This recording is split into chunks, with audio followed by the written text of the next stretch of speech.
Good morning, everybody. We'll wait just a few minutes. We still have people coming in, so we want to make sure everyone gets in and seated.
Good morning and welcome.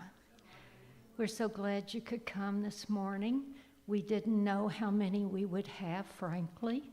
We've had several people that have been sick, some that have had COVID and needed to stay home, and we wanted them to stay home and to get well. We're so delighted to have the guest this morning, Miss Sheila. So glad you were able to be here all the way from Florida. Miss Shirley, sitting next to Sheila, is the nice lady that Roger lived with these last few years while he was here. So I would like, after the service, some of you would like to introduce yourselves. We sure do appreciate you for housing him. And this is your niece? Yes. Name? Harley, yes. I knew that. Someone told me Harley was coming. I didn't know if it was a motorcycle or what, but Harley's here. Okay. If you would stand, please. We're going to have a prayer.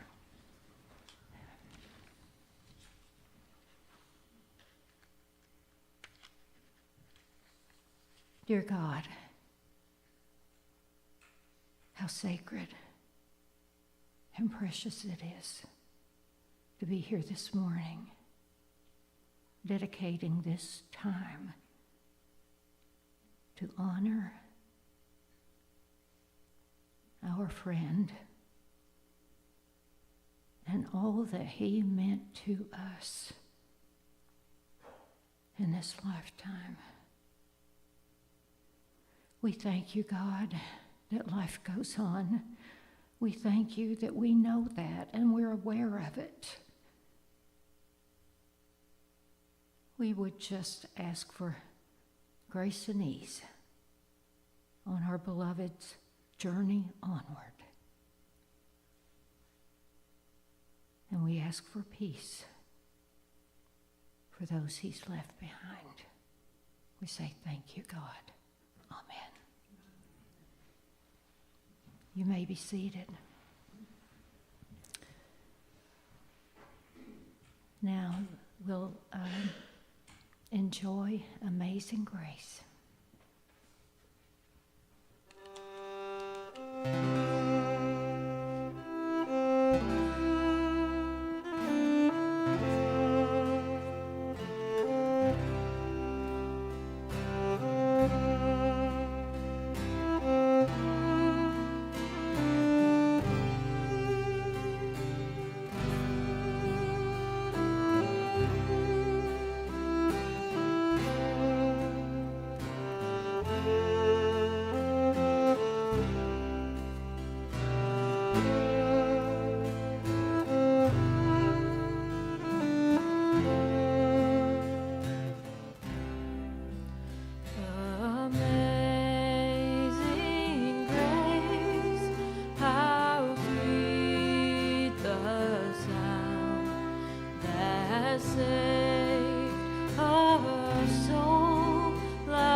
was beautiful. We have our musicians here, and most of us know them, but for those of you out of town, Charles, Sherry, Shelby, and Tony. We give thanks for them. And our ushers this morning were Nancy and Rick. We're thankful for you too. Thank you. And all those that came and set up food for afterwards, we appreciate you.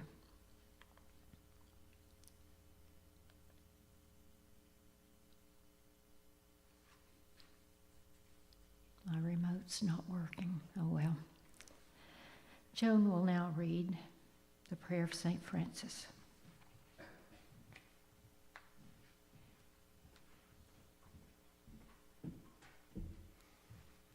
Good morning. The prayer of St. Francis. Lord, make me an instrument of your peace. Where there is hatred, let me sow love. Where there is injury, pardon. Where there is doubt, faith. Where there is despair, hope. Where there is darkness, light. And where there is sadness, joy. O divine Master, grant that I may not so much seek to be consoled as to console, to be understood as to understand, to be loved as to love. For it is in giving that we receive, it is in pardoning that we are pardoned, and it is in dying that we are born to eternal life. Amen.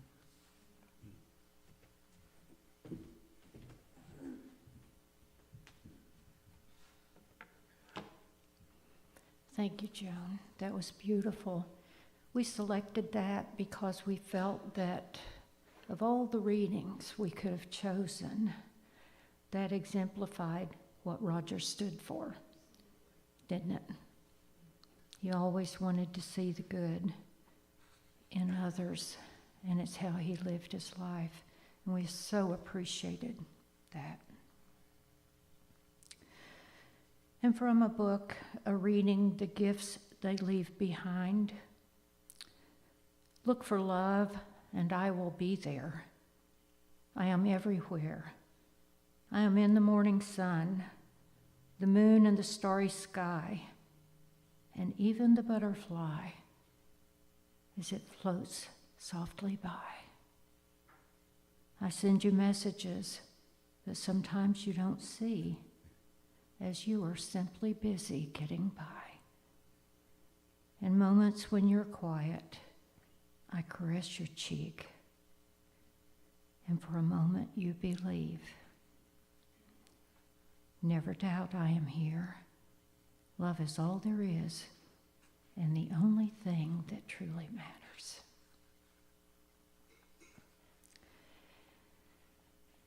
I'll read a bit of an obituary for Roger Kent Bigger. He was born on May 21st, 1938 in Quincy, Illinois, to Josephine and Walter Bigger. He graduated from Quincy High School in 1956.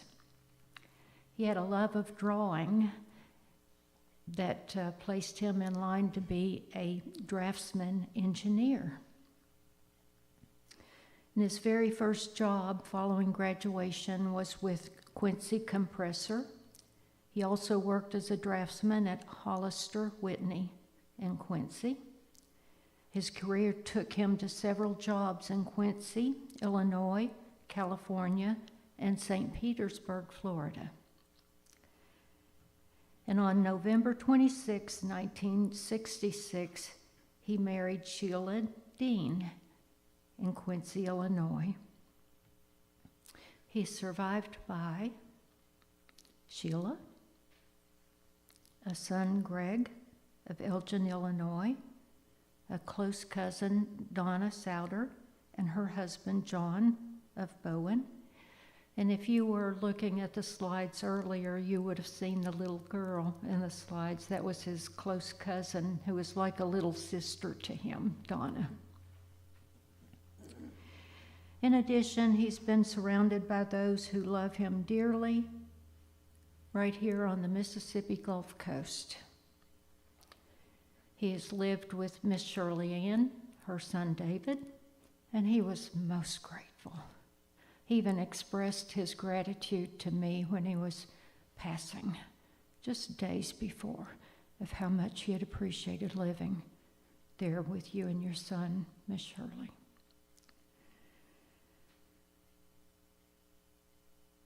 And he had so many family members here, right here, in this church family. I'm going to interject right here something that is compelling to me, and Bob's smiling. He knows I can't help it. About the time that Roger came, about 2012, 2013, we had an influx of people here from out of town, just people that appeared about the same time. It was interesting. As a matter of fact, Roger and Carol Porter showed up the same Sunday. And they were both, they had come here from Florida. And then we had Rosa Perry and her husband Bernie. They just showed up. Bob and Diane showed up. Brenda showed up. It was just Rosemary. On and on, the people, Teresa, that came. And we had so many people at that time of the same interest that they formed several study groups. Dennis taught some. There was a course in miracles that met on Sunday morning, and for a couple of years, it was almost standing room only. There were so many people in that classroom in A Course in Miracles, and I remember how much Roger appreciated that. He loved that class before the service on Sunday mornings. And he just quickly acclimated himself here. He had so many brothers and sisters. It's amazing. And we appreciate him for that.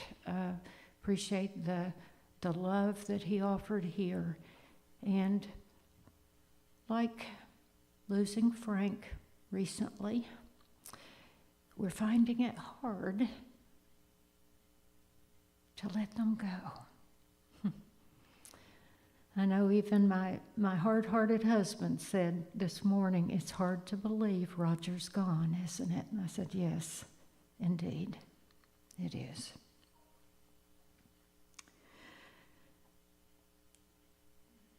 He delivered papers here on the Gulf Coast too. And he considered all those people his family. He would not let them down, even after he'd had surgery to remove the cancer from his throat. He needed to get home so he could deliver his papers. Quite a man. He is dearly missed. Now Rick will come up and read a Hopi prayer.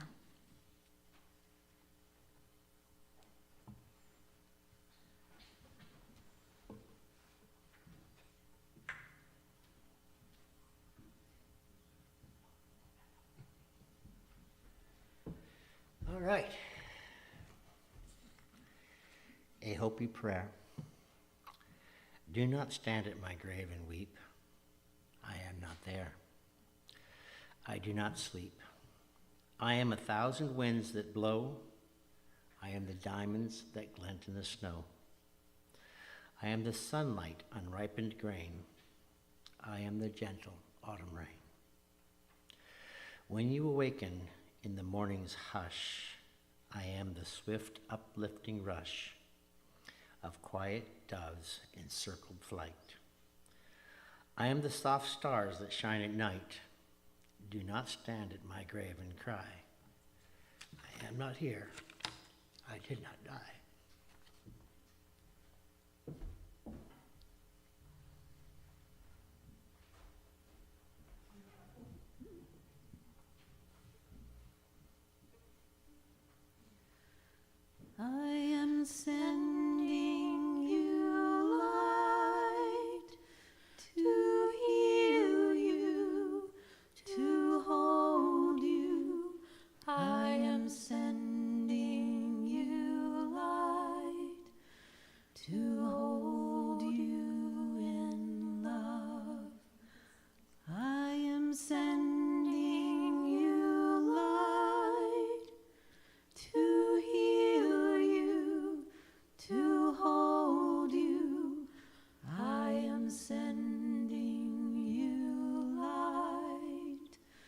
to hold you in love. No matter where you go, no matter where you've been, you'll never walk alone. I feel you deep within. So I am sending you light to heal you, to hold you. I am sending you light to hold you in love. I am sending you light to heal you, to hold you. I am sending you light to hold you in love.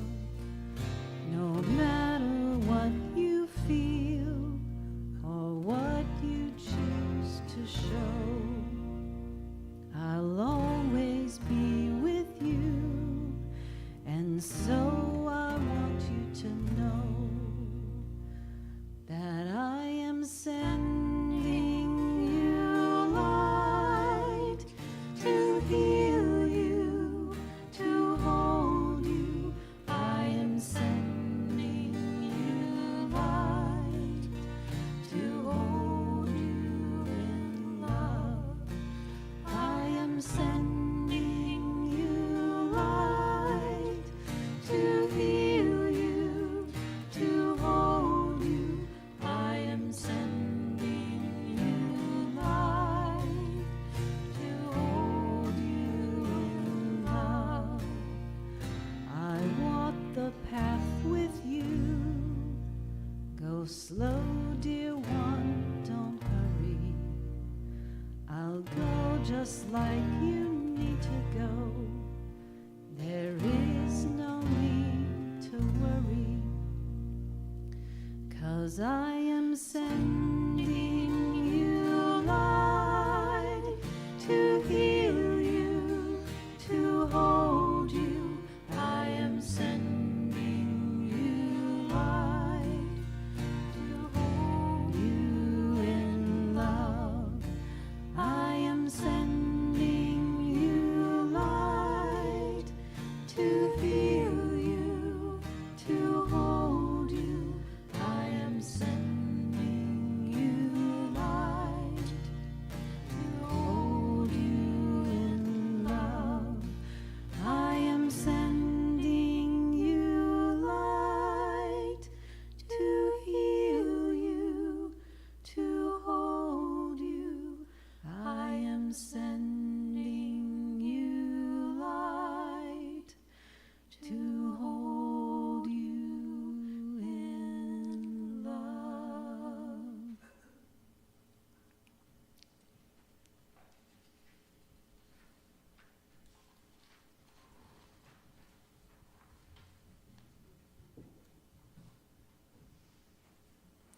Thank you.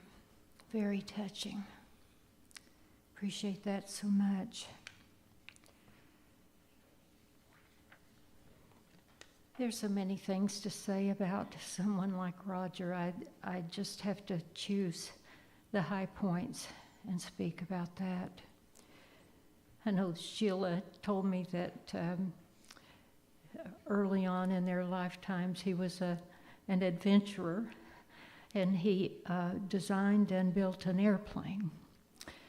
Had someone pull him with a boat on the Mississippi River with a rope, and so he could launch that airplane. The person ran him into a bridge,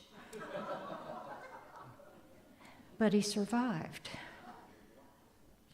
He survived several things like that, and scuba diving, all the things. She said that when they lived in Florida, how much he loved spending time with children and swimming and boats and going to the Keys and just joyfully going about life. We appreciate him so much. We appreciated him here.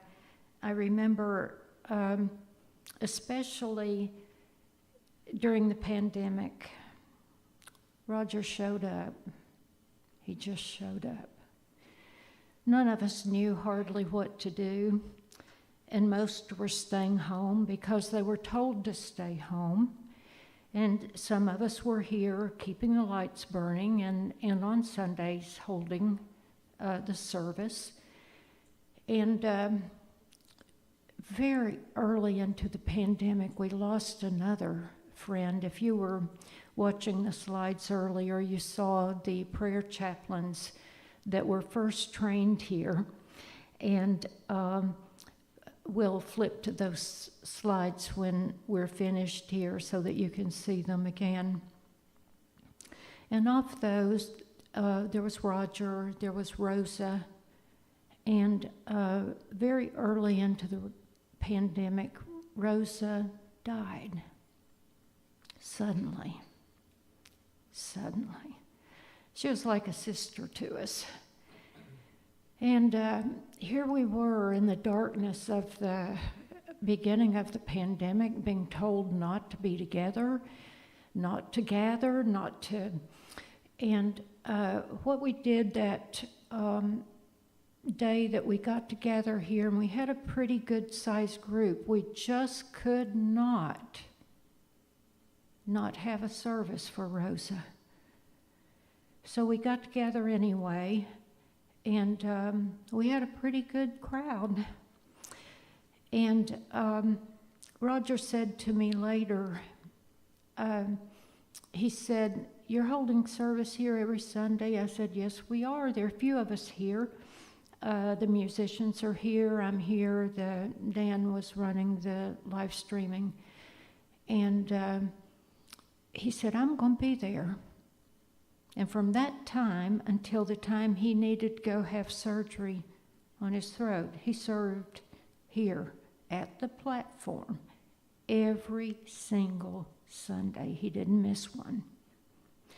That was from about April of 2020 until the last Sunday. I was looking up at the bulletins and the recordings to see the last Sunday that he served, and that was June, the end of June 2021. And at that point, he had just discovered that he had throat cancer, but he wasn't telling anybody. We knew something was going on because he had that a little bit of a sound going on there when he was talking, and he said, "Oh no, I just bit my tongue." That's what he kept telling us. He wouldn't let anybody go with him to the doctor. He wouldn't even let anybody go with him to have the surgery, although they told him at Ochsner he had to have somebody to drive him home. He paid no attention. He went on. So during that year and then some, he served as the platform assistant during the COVID pandemic. No matter what, it didn't matter, he came anyway. He said, "If you're going to have services, I'm going to be there." I so appreciated him for that. It meant a tremendous amount to me. It just said who he was and what he considered important. And his role here was important to him. He spent, just before the pandemic started, he would go into the Course in Miracles group, and he spent every Sunday morning there, didn't he, Tim? He spent some time with Tim. Every Sunday morning, they did that, and he was doing everything he could to become the absolute best he could while he was still on this earth. We knew that he was sliding. Anybody that looked at him could see that this year. He was losing weight. His clothes were hanging on him. We knew he wasn't eating. then we finally found out in August the reason he wasn't eating, and that was because his jaw had collapsed. And the bones had collapsed due to all the radiation that he had. And we thought that could be repaired. We hoped. But it turned out it couldn't. And so he, as gracefully as he could, chose, with ease and grace and love and light, to let it go and not go any further. We love Roger for so many reasons here. He was just a part of everything. I've been working on a talk for a few months and talking about the tapestry of our lives. And as I do that, I'm sort of weaving threads into tapestry that I'm creating myself on a PowerPoint slide. And it has various photos, and I just have been thinking how much we are interwoven into each other's lives. Each one of us is a thread in the life of another. And when we all come together and want the same thing, we are creating a beautiful work of art. We thank Roger for his part in all of this. We thank him for his sweet sense of humor, so sweet, so loving. Just a few days before his spirit left his body, I told Dan, I said, I'm going to go over to Ocean Springs and I'm going to spend the night with Roger. And he said, what? I said, yeah, I packed myself a little bag. I was going to go over there to his room, and I thought he might be comforted if I spent the night in the room with him. You know, I was just going to sit in a comfy chair. I was going to ask them to bring one into his room, and he just howled when I told him when I got there. I said, now, I've told Dan that I've come to spend the night with you. And he said, oh, my God, if you'd just told me that 5 years ago.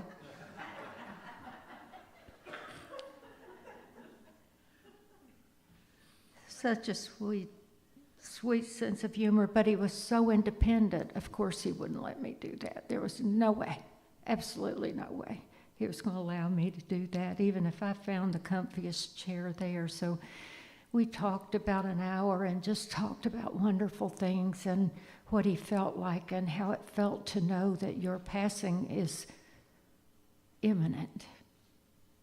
And he was so totally at peace, it was just unbelievable.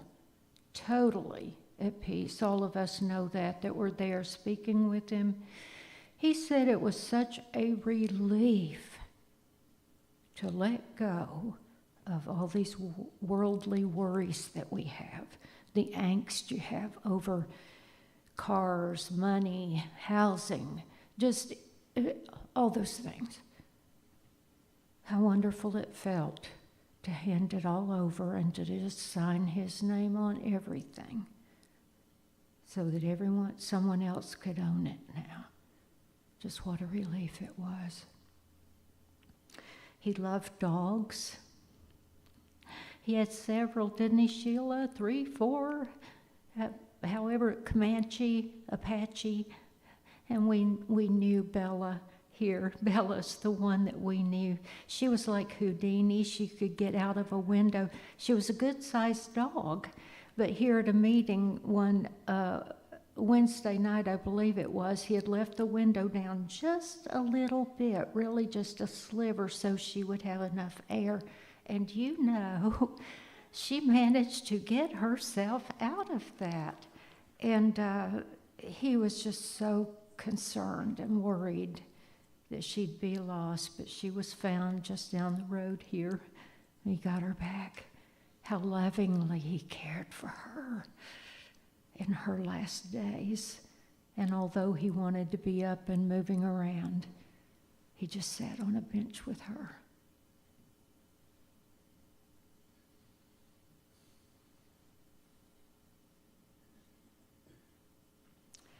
And those of us that were privileged enough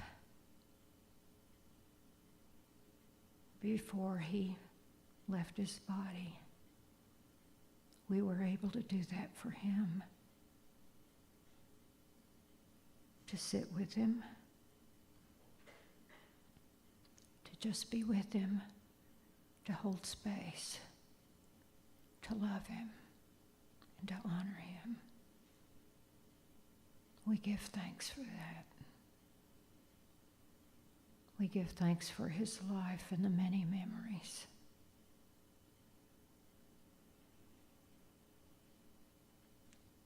What a man. What a life. We're grateful for that. And I know that there are several friends here and that some of you may want to say something.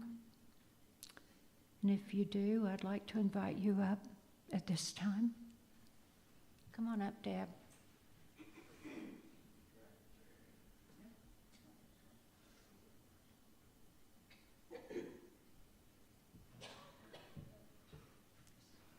Good morning. I haven't prepared anything, so bear with me. Roger Bigger. What a better name could he have? He was such a big personality. I remember Roger when I first came to Unity.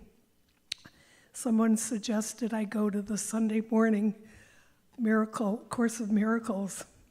And there were 3 or 4 people in there, and Roger greeted me. I had no idea what Course of Miracles was. I was feeling broken. That's one of the things that inspired me to come to Unity. And Roger, within a few minutes, made me feel healed and whole just by his comments about how I wasn't broken. I just had to find myself again. And I will always remember his support as I went through Unity classes and as I got my degree. He was so supportive and such a good mentor to me. And I was able to talk to him a few minutes when I was in Maine. I was able to call him on the phone when he could still speak. And he shared so many beautiful, uplifting stories with me, as if he was trying to uplift me rather than to support himself.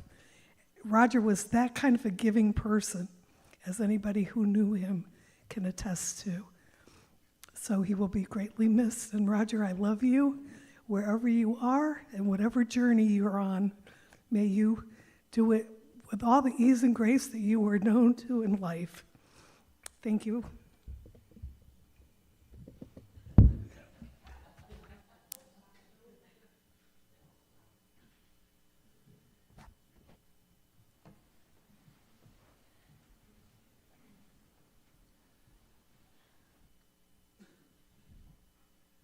Good morning again. I met Roger at the Course in Miracles, and Nancy had found it online, and so we thought we would attend. And my experience with churches at that point had been searching for a church, being accepted to show up, but that was about it. Don't speak your mind. And I remember at the Course in Miracles, we were reading passages and discussing it. I would mention kind of how I felt about it, and Roger was always like questioning, and like, "Oh, I've never thought of it quite that way. I don't agree with you, but actually, I really appreciate you pointing that out. Gives me something to think about." And I thought, I'm home.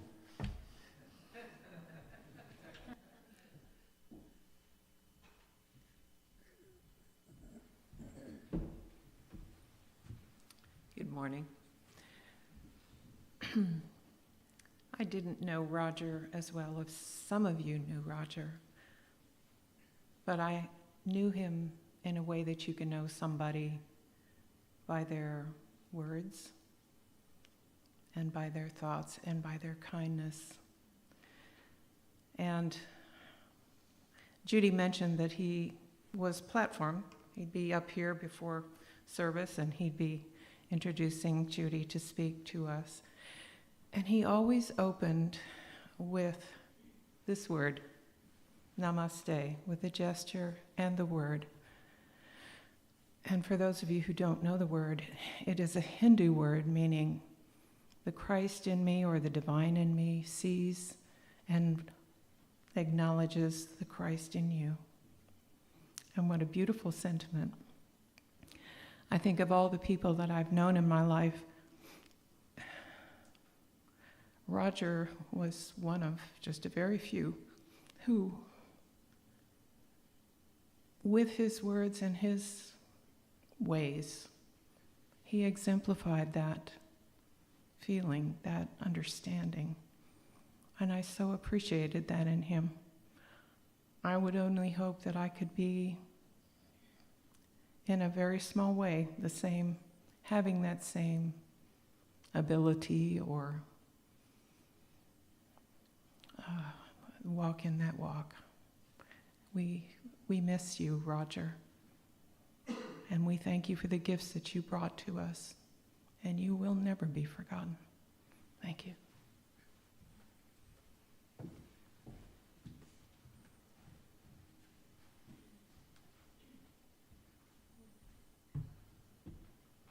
Good morning. I have a few things to say of my own, but I know I'm speaking for Mimi. I hope, Mimi, you're able to watch and hear this service for your friend. I know they were like dearest of friends, and for such a shame that she has COVID and is not here now. But I know she did want to speak. I talked to her at a Christmas party, and she was saying that she didn't think she could do it, but I know she could. I know she would, and I told her whatever she said would be come along in divine inspiration, divine order. And so for me, Roger called before he went to was it a hospice place? He went to a hospice place and he called me and we had the most wonderful conversation. It was so fantastic. And he actually made me, I'm crying my eyes out, and he's trying to make me feel better. He had no fear, and he was completely positive in his faith and his direction and everything that he knew that was going to be in the next journey. He was so much like Frank Bieber, going on to the next journey. And so we had a wonderful conversation, and he just said to me, I'll see you in the boat, because he knew about the boat that we were all going to go to heaven in, I guess. And we will miss him so dearly. Thank you.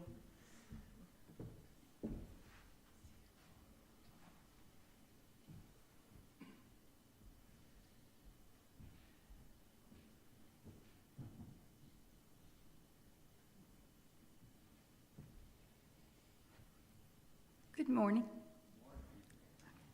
Use this one. She's a little short. I'm shorter. Bye.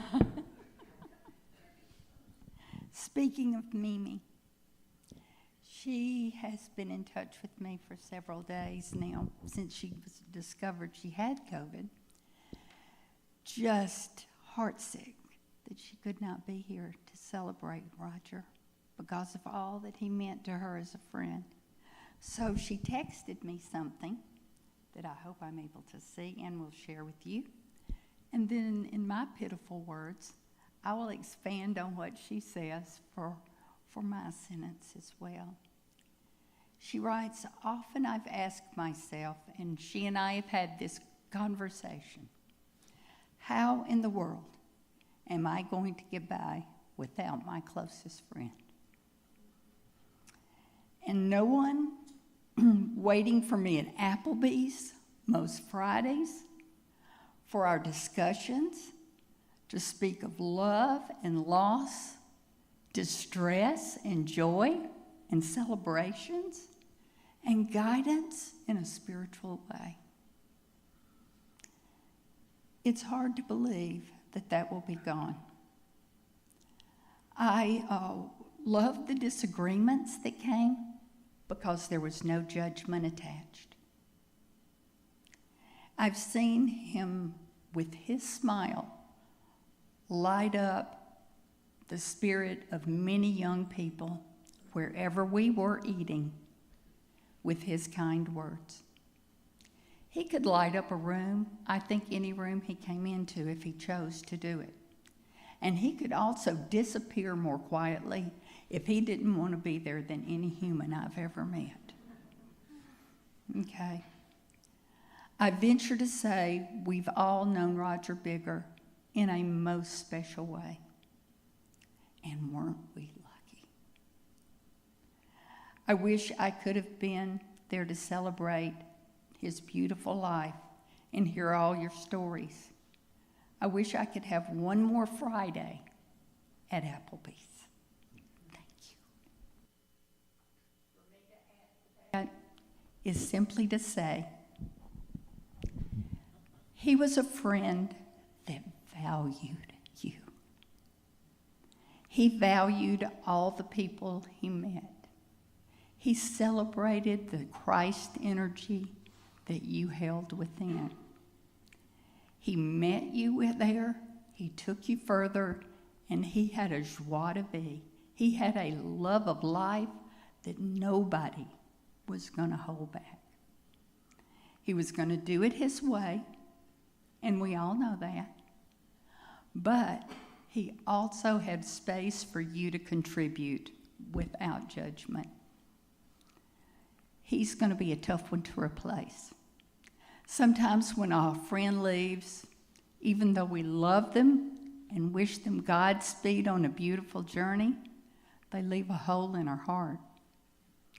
I think for Mimi, maybe for me, it's closer to a crater.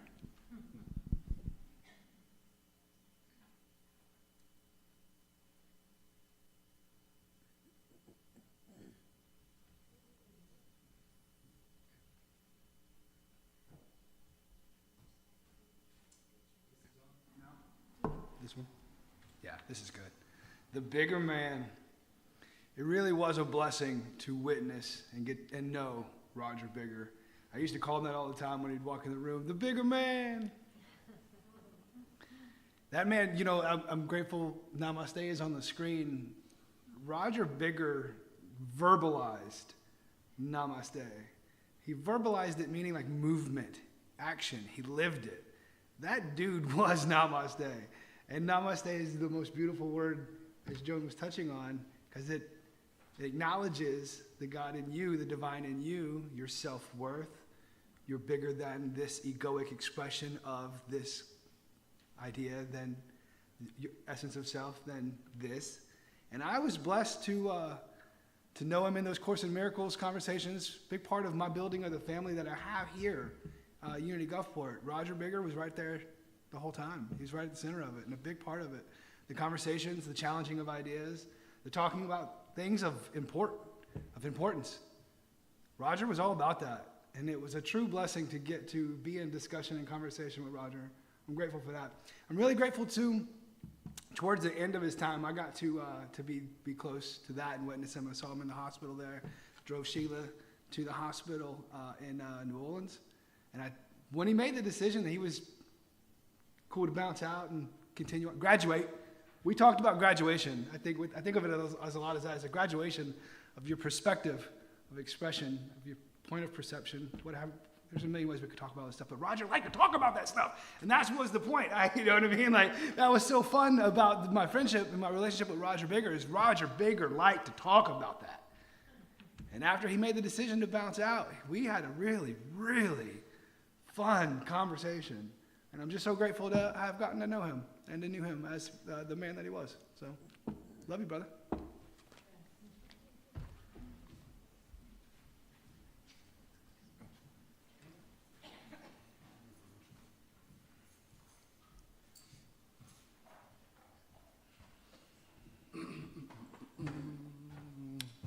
Good morning, everybody. So like many of y'all, I met Roger at the Course of Miracles. And then after a while, like the group died down, but me and Roger would still meet up every Sunday morning before church and talk about some things. We would meditate. And the thing that I am grateful for the most is he gave me the confidence to go deeper into my spirituality, because he would ask me questions like I would know something. Because the things that I think are a bit out there, but it was just great to have that conversation because it just allowed me to understand that we all have value, we all have importance. And with him being so much older than me, we would bump heads on a lot of things, and it was always invited because at the end of the day, we were just teaching each other, expressing how we were seeing things, because with the Course of Miracles, like we both enjoyed it very much, but we also wanted to go a little bit deeper into it, to really embody what it means and to embody what that Christ consciousness means. So with Roger, then after COVID, we would get together and we would meet up at mug shots. We would have a couple of beers because he was always about having a drink, and I was always happy to oblige. And we would talk about whatever because he was just a really fun guy to be around. And then maybe like 3 or 4 months ago, he came across my mind. I was like, I wonder what Roger's doing. And then a few weeks later, he called me and told me what was going on. And I was like, all right, cool. And then he told me he was in hospice, and Matt told me where he was at. And then when I went up in there, he just lit up, and he was like, how are you doing? I'm like, I'm doing great. And then he was like, well, tell me one of your Timisms, like, because he would always want to hear something like, so I talked about it. And so it was just, I appreciate the time with Roger and the experiences with Roger, and I know that he's still with us, no matter what we're doing, no matter where we're going. And I know that a big part of my journey as I continue on will be because I had someone to have those conversations with in a very open space. So I appreciate you, Roger, and I'm always with you, buddy. I don't know if y'all know that Roger, he would do the podium, as I like to put it, and invariably he shared wonderful anecdotes about his life on the road delivering newspapers, and the kindnesses and the situations and just the human experience of what he did. And he was growing from those experiences, even the bad ones. And so I was always hanging on his next word because I loved it. I loved it. At first you thought, well, he's trying to be the minister here. What's he over doing? But he wouldn't take long. He would get in and out. He would talk, and then he'd make his point succinctly, and then he'd be finished, and he'd continue his duties. And you know what he really did for me? He inspired me. He sat right there every Sunday, right there. And his presence was overwhelming because he was truly here. He was truly a blessing to all of us just with his presence. As time went on and he was in the hospital at the end, I called him, and we had wonderful conversations. He wanted me to talk about Yogananda, a great teacher of mine. And he hung on every word, and he had questions. And I talked to him a couple or 3 times, and he was just so excited. But you felt it with a different. It wasn't just about conversation. It wasn't just about his situation. It was that he wanted to learn to the end of his life. He wanted to spiritually expand every moment that he had to be here. And if you ever got to talk to him one-to-one, you were a lucky person. You were fortunate, because we would get his sharings, and that was like it was one-to-one. But just to be able to share that moment intimately with him was a blessing and an honor to be able to do that. So I can't really say much more because but I just know that he was the most present person I've ever met. Consistently. So his blessings will always be here. He'll always be sitting there. And I thank God for that.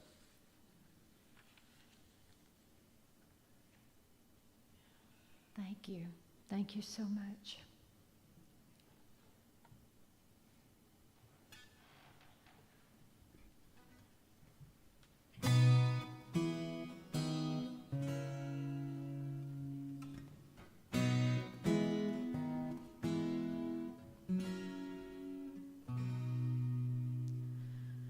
Be still, my soul. The Lord is on thy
was beautiful. Thank you for the music as a beautiful tribute. Thank you for all the beautiful words that have been spoken here today. What a wonderful person. We miss him so.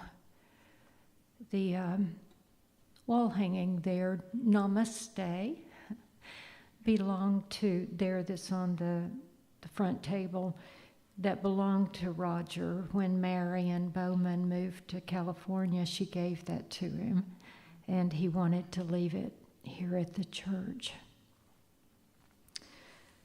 What a man. So I guess we've summed it up. He would say to us, love one another. And he had learned to quickly shift his perspective from maybe seeing something in a troubling way.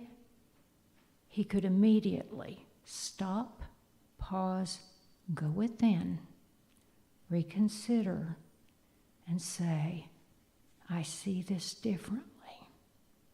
He had perfected that before he left this earth. We're grateful. Now, if you would stand.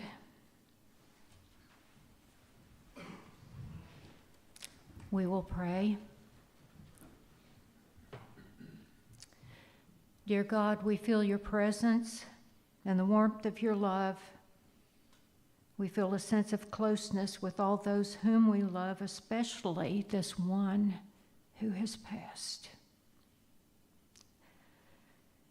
We see him enfolded in your love, and we know your light continues to illumine his path.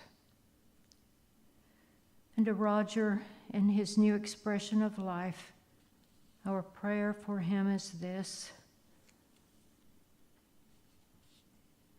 the light of God surrounds you, the love of God enfolds you, the power of God protects you, the presence of God watches over you.